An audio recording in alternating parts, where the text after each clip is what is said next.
Hello, the friendly neighborhood Canadian here, Ray Gray Cosplay, and today we're going to be making a 12 drinks of Christmas.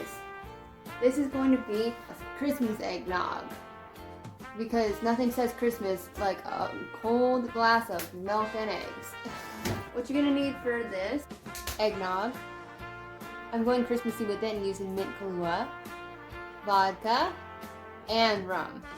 We're gonna make it a little bit extra because it's been a hard holiday season. You're gonna grab your shaker with some ice. We all know us Canadians love ice. We're gonna do 1 ounce Kahlua, 1 ounce rum, 1 ounce vodka, and top it off with eggnog. Add in a little holiday magic.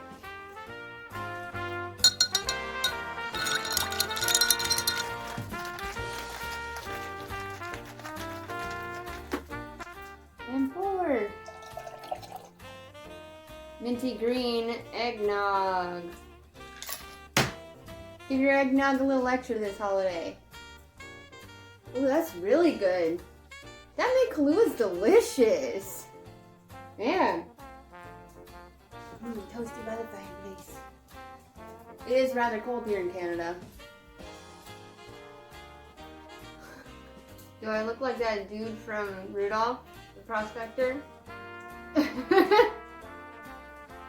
Stockings were hung by the chimney with care in hopes that somebody put something good in there.